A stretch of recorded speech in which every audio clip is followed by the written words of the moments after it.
All right, let's welcome in our friend NFL film senior producer Greg Cosell, who's also the co-host of the ESPN's NFL Matchup Show, to our show right now to talk a little bit about some running backs. Greg, how you doing? Thanks for being on with us today.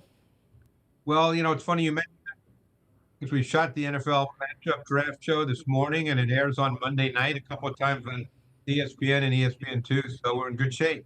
I love it. I can't wait. Fantastic. I was asking Chris Trapasso this in the beginning of the show since he's a draft analyst and, like you, studying a lot of tape. But you get to a point where you're 7 days out and you feel like a lot of the homework is over. What are you doing 7 days out from the NFL draft? It's never over. That's the problem. Because you can watch 200 guys or you can watch 500 guys, and because of what I do during the NFL season, I can't really start in detail till after the NFL season ends. So I always feel like there's 150 guys that I won't get to see. So, Maddie, for me right now, I'm just still grinding away. It hasn't ended for me at all. You're hammering away until Thursday night when the Tennessee Titans are on the clock. It's going to be a fun draft to watch. We want to talk about running backs with you because that's one of the only positions we have yet to talk about. And first, before we jump into some names, based on the guys who you have studied, what are your overall thoughts on this running back class that exists in this year's draft class? Well, running back is a really interesting position now in the NFL because look, last year there were 6 running backs that had over 300 carries. In 2023, there were none. And everybody, in recent years has talked about running backs as being, they have to be special. But special is one of those relative terms that can mean a lot or can mean nothing. I mean, Chris will appreciate this, Maddie. When Kyron Williams came out of Notre Dame, I doubt there was anybody who thought he'd be a feature back in the NFL. And he had 316 carries last year and did not play the last game of the season, and clearly is a foundation piece of the Rams offense. So, I think it's always easy to say, well, this guy is not this or this guy is not that. But I think it depends on team and scheme. And I think there's a lot of guys in this draft that, depending on team and scheme, could end up being meaningful players in the NFL. Look, go back 2 years, I lose track.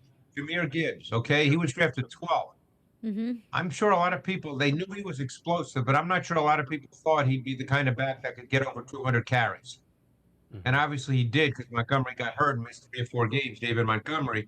But it becomes so team and scheme specific, and it's so hard to know. I mean, I'll give you an example of a back that I absolutely love. I don't know what Chris thinks of it. I really love Damian Martinez of the University of Miami. And I think in the right situation, he could be a foundation back. I watched his tape and I thought of Josh Jacobs, so it depends on what a team thinks of, their offensive philosophy, how they see the back. Yeah, that's a great point. Yeah, so about the evaluation of the running back position, and I was just looking at the list of the guys that we're going to talk about in a second here. Do you think, especially from a Bills perspective, that you can talk about elusiveness, speed. Do you think more so for the Bills than other teams that the ability to catch the football out of the backfield is probably held in higher regard by this team? That those are maybe the players that the Bills fans, in terms of the running back position, should be more in tune about when we get into draft weekend? I would say yes. I mean, look, I don't know what the whole situation with James Cook is. I guess they're not going to extend him now. And as well as James Cook has done, they may feel that that's not where they want to allocate their resources, that they could draft the back in the 3rd, 4th, or 5th round, who in their mind could do what James Cook does, given that when push comes to shove, it's a Josh Allen offense. So, I think that the receiving element certainly does mean something to the Bills. We've seen the way they've used Cook. So, yeah, I would say, Chris, that's probably very fair. All right, so let's start with some of these prospects then, and I wanted to offer up one that I thought on film was really good as a wide receiver. SMU's Brashard Smith. Yeah, well, he was a wide receiver. He was a wide receiver, absolutely. So what were your thoughts on him? And then, as much as you can, blend it into a potential fit or how you could envision him being utilized in the Bills' offense.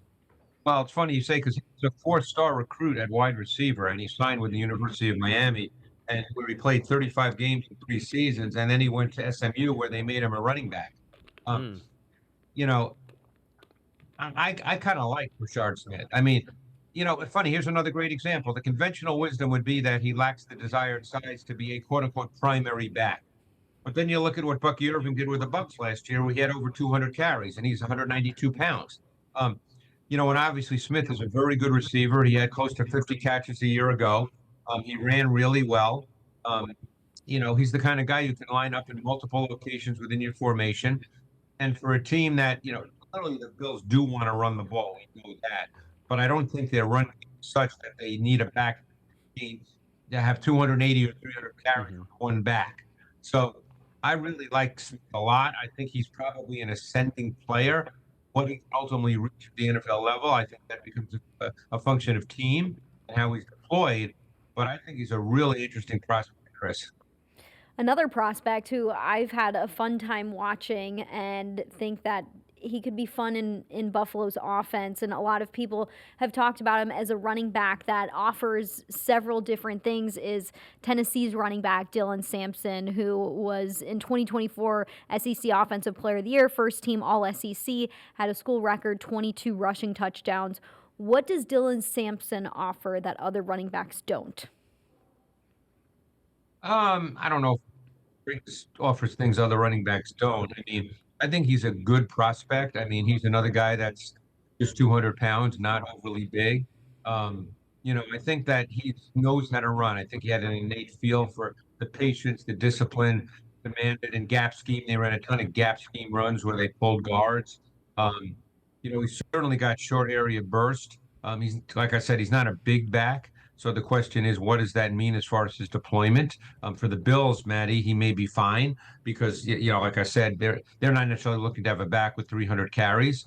Um, I think that he's physical and competitive running inside, but there's a difference between physical and powerful. He's not powerful because he's not big enough to be powerful, but he's certainly physical and competitive. Um, I think that he's a good prospect. I'm not sure he's a three down back at the next level right now. I think his pass protection would have to improve. Staying in the SEC, a new team in the SEC, Texas. Jaydon Blue is a really fascinating guy to me. You mentioned it with Brashard Smith that you feel like Brashard Smith is an ascending player. Jaydon Blue didn't even have the most carries on his Texas team last year, only 134 carries, blazingly fast. What do you feel about his ability to maybe be that Kyron Williams type, or do you think he's just going to be or could be at his ceiling like a quality running back too in the NFL? Yeah, well, the thing that will get people excited, Chris, about Blue, and I'm sure you've looked at him, is how explosive he is. Mm-hmm. I mean, all you have to do is look at that 38-yard touchdown against Clemson in the playoffs, and man, he just looked like he was playing faster than everybody on the field. And I'm sure you remember that play. It just, he just looked so fast. He's a really good receiver. I don't think he'd be seen as a volume runner at this point, or at the next level, certainly early in his career.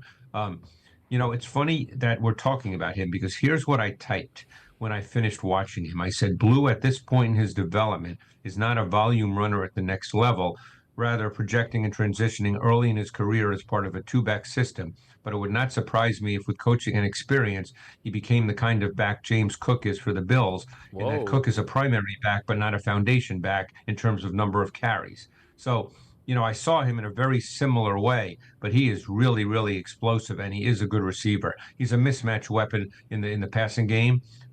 He caught a wheel route for a touchdown against Ohio State. He's that kind of back. I like that. And let's move over to Kansas, where they have a running back in Devin Neal, who had over 1,200 rushing yards last season, led the team, 16 rushing touchdowns. What do you like about his film? Yeah, I like Devin Neal a lot. I watched him last summer from 2003. I watched him in 2024. He's one of those backs that, and Chris, you could jump in here. I think you have to watch a lot of him because there's not like a natural explosiveness to him where you come away going, oh my God, this guy is just unbelievable. But I think that there's a quickness to him. I think he knows how to run. There's kind of an easy elusiveness to him. It doesn't look like, oh my God, wow, but he's got light, quick feet. He's got very smooth, efficient movement, really good balance and body control. He sort of makes sharp darting cuts as opposed to like shake and bake cuts. Mm-hmm. Um, but he's got pretty good contact balance. They ran a lot of outside zone. He was really good at that. I thought he had a really good feel for reading how gaps change and how the defensive flow impacts what he's then going to do. And he's another guy that's a really good receiver. So I think he's a really interesting prospect. There might be a lot of teams that view him as a later round pick because he ran a 4.58, which is not very good, obviously. But I always think about that. I mean, how many 60-yard touchdown runs do you see in the NFL by backs? So, and he's a little bigger than the other guys we spoke about. He was 213 at the combine. I just came away watching Neal feeling like this guy's a good football player. Yeah, he seems like a really high floor, and I think your last point is really important to pinpoint with Devin Neal, that all the other guys that we've talked about up until Neal, they're smaller. He's 5'11", 213. Yeah. He has a classic, not that you have to be that big anymore, but has the classic feature back size. I really liked his contact balance on film. I thought like there were linebackers and safeties bouncing off of him a lot. Yeah. Another player that I really like, and I'm very excited to hear your thoughts, RJ Harvey from UCF. What are your thoughts? And do you see, this is my comparison, maybe you don't have the same one. I think he's maybe not quite as gifted athletically, but stylistically reminded me a lot of Bucky Irving, who you mentioned earlier. Interesting. I didn't necessarily see that, but now that you mentioned it, I don't think it's bad. I really liked RJ Harvey. I mean, to me, he was kind of a picker and a seeker. He pressed the hole. He manipulated the defense. He looked for space. He was patient. Some think he's too patient, I guess, that he waits too long, but he has patience. He understands tempo. He had really good vision. He's another guy that read blocking schemes and defensive flow and gap fluidity really, really well. And then he had tremendous short area burst. I mean, I thought he had elite lateral agility and quickness. I mean, stop and start, jump cut ability. I really liked RJ Harvey. I mean, he's 5'8", he's 205. He ran well. And I just thought he was a very controlled, calculated runner who just had really good vision. The more I watched him, Chris, the more I liked him. Okay. And then our last running back that we haven't touched yet, somebody that's down the road in Syracuse, running back LeQuint Allen, had over 1,000 rushing yards last season, led the team with 16 touchdowns as well, and led the FBS among running backs with 64 receptions. Talk about a running back who can also add in the passing game. Well, that's Allen. What did you find when you watched his tape? He's a guy you got to watch a lot of because he's not explosive. So when you watch him, when he gets to the second or third level, he's not running away from anyone. He's a very methodical, measured runner. He's more of an inside runner. He's not really going to bounce. But I thought he was really refined. I thought he was an accomplished, controlled runner. He never looked hurried. He did have some quick cuts. I thought he had a really good sense for pressing the hole and manipulating the movement of second-level defenders. And he was physically and mentally tough. Like I said, the more you watch him, I think I ended up watching 7 games just because I kind of enjoyed watching him. The other thing he did really, really well, and I learned this from Merrill Hodge, who I worked with for years and years, and I think this is so important. He was a guy that got hard yards. So a lot of times he would be contacted at 2 yards, and you'd look up and it would be a 7-yard run. And I think that stuff, you can never overlook that. To me, that is so critical. And as I said, he's not necessarily an explosive, second and third level runner. So that becomes even more important. And he is a very good receiver. So, I really like the player. Again, if you're looking for explosiveness, he's not your guy. But I think if you're looking for just a really solid back, and by the way, he's really good in pass pro. So I think you're just looking for kind of a complete back. Yeah, and with a player like, so it depends how you feel about that. Yeah, and with a player like that, I mean, you just watch his tape and you think you have a wide receiver body more than a running back body. He ran wide receiver routes at Syracuse. It's not just catching screens or wheels. Like they had him in the slot running routes, which was really impressive. And then, Greg, I wanted to ask you He's going to play in the league. He kind of reminded me of, I'm sorry, Maddie, Chris. No, you're good. He's a little smaller, but he kind of reminded me at times of Rashad White. I like that. Yeah. I could see that for sure. Okay, Yeah. we've talked about running backs. This is moving beyond running backs, but at this point, you've watched so many different prospects. And not even having to tie this to the Bills, just out of curiosity, what are a few prospects that you've really fallen in love with over the process and you're really Oh excited boy, to watch at the next level? those are Greg hard could go for questions for me probably because 2 I've hours. seen so He many could go guys. for a while on this. Um, I mean, there's probably some guys that, I mentioned Damian Martinez, and not just because we were doing running backs, but I watched him last summer when he was at Oregon State, and I watched him, of course, this year at the University of Miami. I really like that kid on tape, and he's not just a big pounding back. He's got pretty light feet. Um, I think that the two Iowa State receivers I am really intrigued by. Hmm. They're totally different players. Um, Jalen Noel is a smaller guy who's got some explosiveness to him. I think you could line him up inside or outside. But Jaden Higgins, the other receiver at Iowa State, I don't know. Maybe I'm in the minority. I don't know your feeling, Chris. I love that kid. And when I say love, I don't mean he should be a top 10 pick, but I really like his tape an awful lot. And I think that he to me is a guy that I wouldn't be surprised anywhere that he's drafted. And I think given his size and his movement and, he's got ability to separate at the top of his route stem. He's not one of those, 6'4" guys who just is sort of plodding. He's not like that at all. He's actually very smooth. So those are, two Iowa State receivers that I really liked.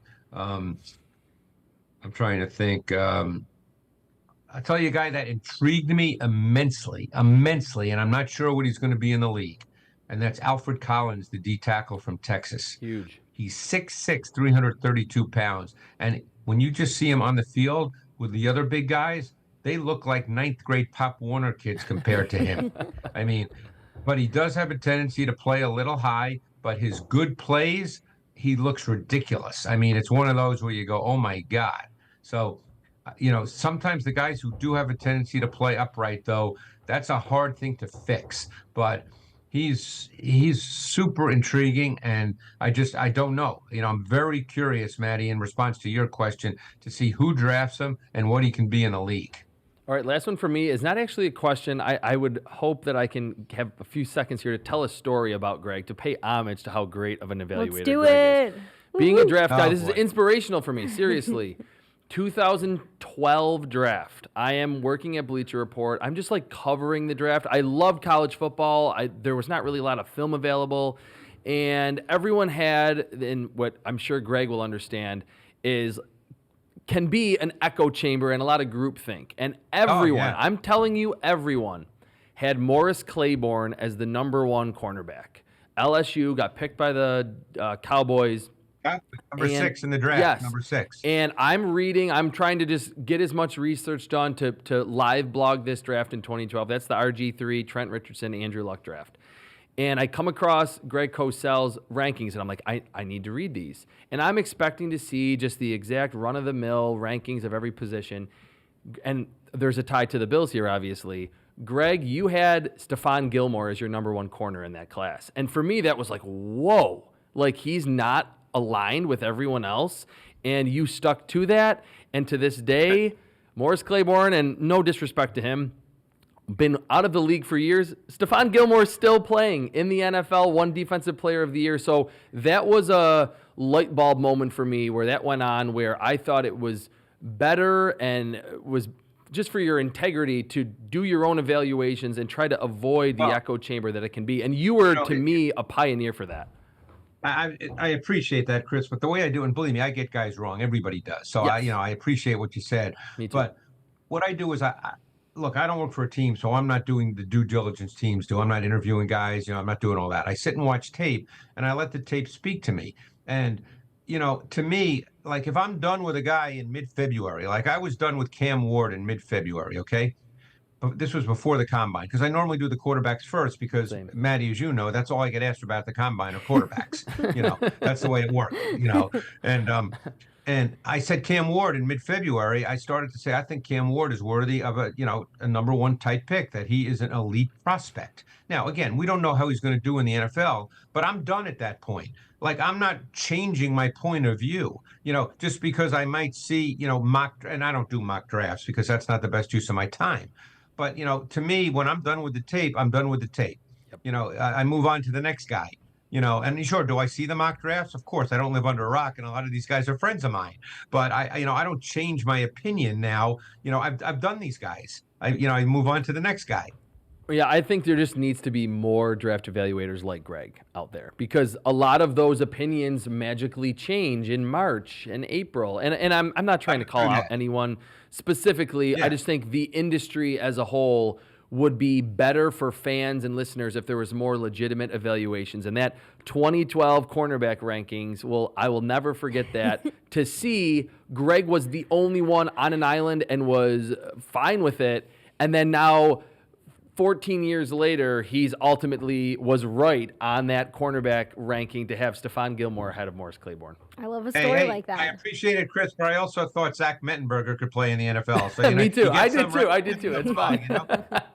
It's just the way it goes, Yep. Greg, thanks so much for taking the time appreciate to it. break down some running backs with us. We hope the next week of your life is full with maybe a little bit of break here and there before the Titans are on the clock with the first overall pick. It's going to be an exciting draft for sure. And congrats on all the work you've done with watching and studying all these prospects. And we hope a lot of our viewers and listeners go out and watch ESPN's NFL matchup as you guys break down what's ahead in the NFL draft.